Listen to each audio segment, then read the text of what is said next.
At ngayon, narito ang kasaysayan ni Oliver. May gabing walang umaga. Dito sa ating dulang, mga ginintuang kasaysayan.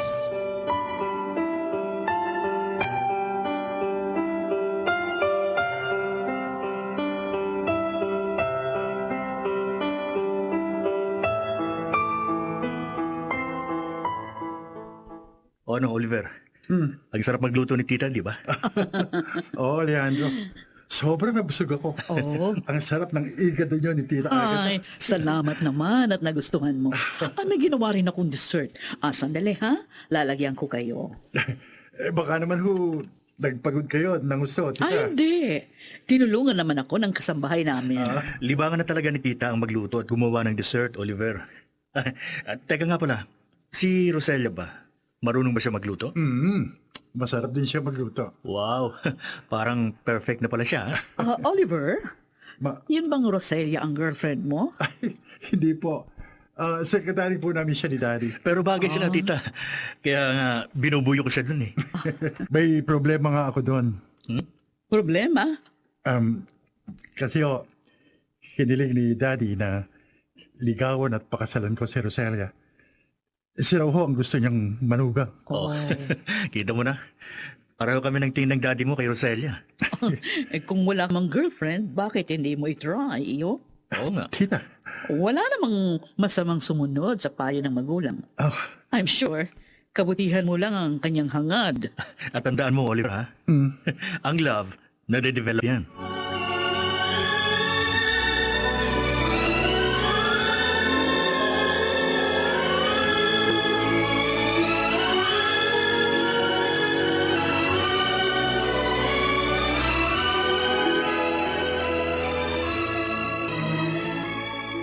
Ayun na naman si Oliver.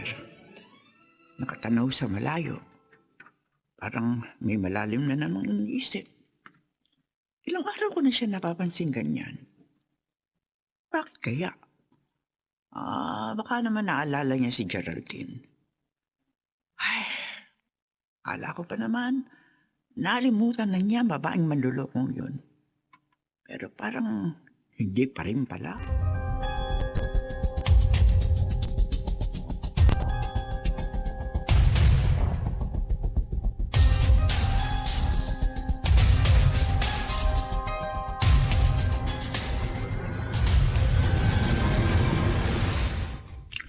mamaya na lang ako lalabas ng kwarto. Nakita ko na sa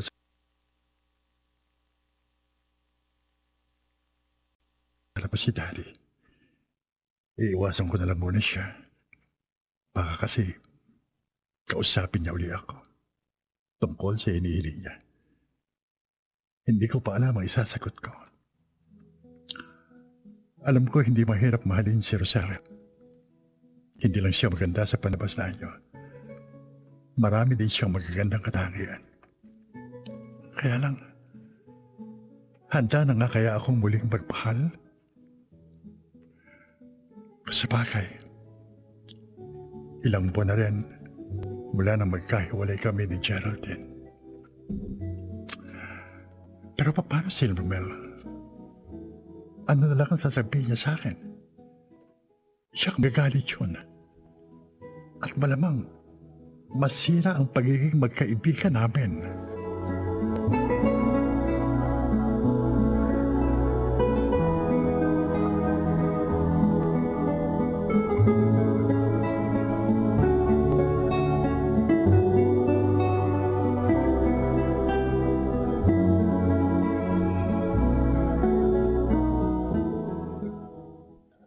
Yung pala ang napapansin mo sa aking anak, Tinay. Ay, oo, sir. Sinabi ko na ho sa inyo, di ba? Dahil nag-aalala ho ako. Ang napapansin ko naman ay yung pag-iwas niya sa akin. Pero mukhang alam ko na ang dahilan ng lahat ng yun. Oh, alam mo? Ano ho, sir? Tungkol kay Roselia. Kay Roselia? Ay, bakit ho? Naliligaw na ho ba siya kay Roselia? Natin ang kasaysayan ni Oliver. May gabing walang umaga. Dito sa ating dulang, mga gininto.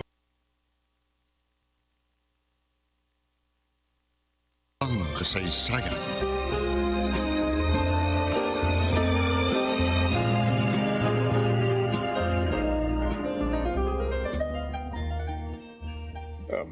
Mabuti dumating ka na, anak.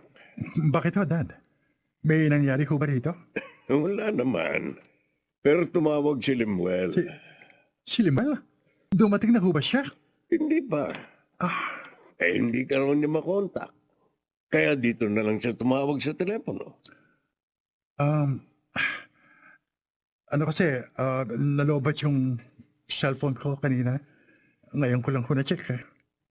Sabi niya, matatagalan pa raw sila sa Singapore. Oh? Bakit ako? Dahil bukas pa lang ooperahan ang daddy niya. Ang loko, parang natutuwa pa na matagal sila doon. Parang interesado siya sa nurse ng daddy niya.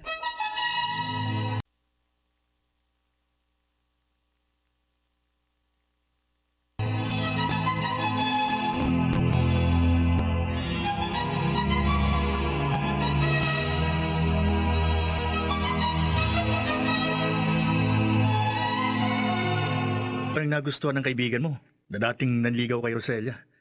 O edi wala ka ng problema.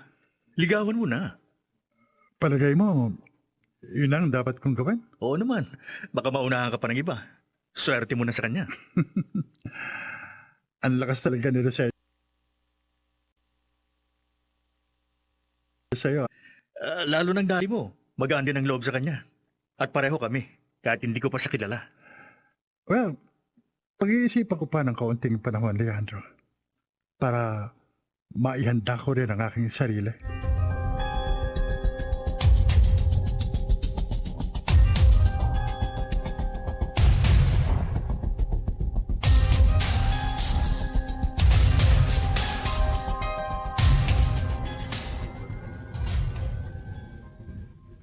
Ilang araw na nakararaan mula nung kausapin ko si Oliver tungkol kay Roselia. At hanggang ngayon, wala pa rin siyang sinasabi kung payag. Oh, Oliver.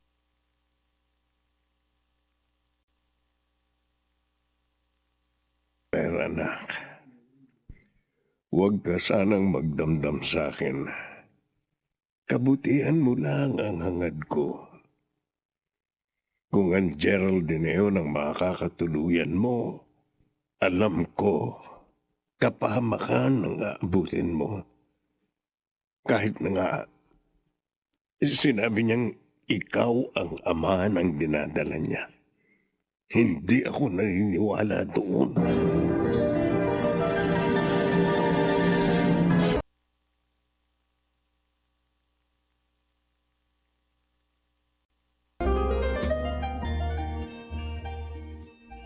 Ano bang meron? At niyaya mo ako mag-dinner sa restaurant na to? Wala. I just want to relax. Kasi mahirap din naman yung trabaho ko. Sa ospital at sa kumpanya. Sa bagay, tama ka. Mahirap nga ang lagay mo. Para kang lagari. Ikaw, hindi ka ba nahihirapan? Hmm? Dalawa kami ni Daddy na inaasikaso mo. Masaya akong magtrabaho sa inyo. Mabait naman kayo eh. Salamat. May gusto sana akong itanong sa iyo, Roselia. Itanong? Tungkol sa inyo ni Limuel. Ha? Oliver, walang kami eh. But he courted you, right? Oo, pero matagal ko na siyang tinapat. Kaya nga matagal na rin siyang huminto ng panliligaw sa akin eh. Pero bakit? Marami namang magagandang katangian yung kaibigan ko. Alam ko. Kaso, wala akong pagtingin sa kanya. Hindi ko siya mahal. Oh, Excuse me. Ang daddy mo, tumatawag sa phone ko.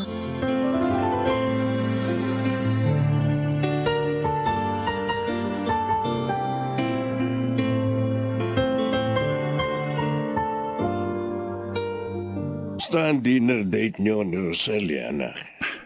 bakit gising pa kayo, Dad? Gusto ko lang makibalita, anak. Ano, Kumusta? Well, nagkwentuhan kami sa restaurant. Pagkatapos noon, inihatid ko na siya sa tinitirahan niya. Masaya ako sa ginawa mo, Oliver. Daddy, si Lemuel, baka masaktan ko ang damdamin niya kapag sinunod ko kayo. Ha? Nandiligaw ba siya kay Roselia? Noon po. Pero ilang buwan na rin tumigil dahil tinapat na siya ni Rosario. Eh, yun naman pala eh. Di wala ng problema. Ligawan at pakasalan mo na si Roselia. Daddy, Wala naman dito si Lemuel.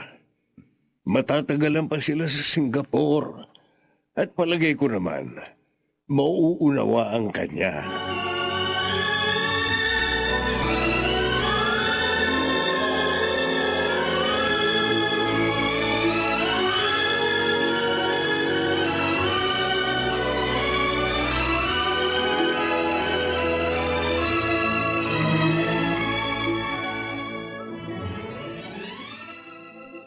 nakabala ba kita?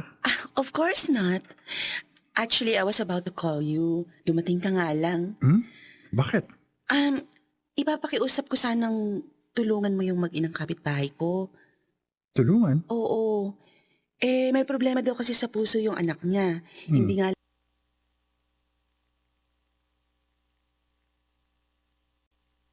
maipawa naman. Sige. Samahan mo sila sa akin bukas sa ospital para ma-check up. At ang malaman ko kung kailangan ng tulong. Salamat. Salamat, Oliver. Maliit na bagay lang yan, Roselia. Siya nga pala. Para sa'yo. 3 red roses? Oliver, bakit mo ako binigyan ito? Magkatuluyan nga kaya sina Oliver at Roselia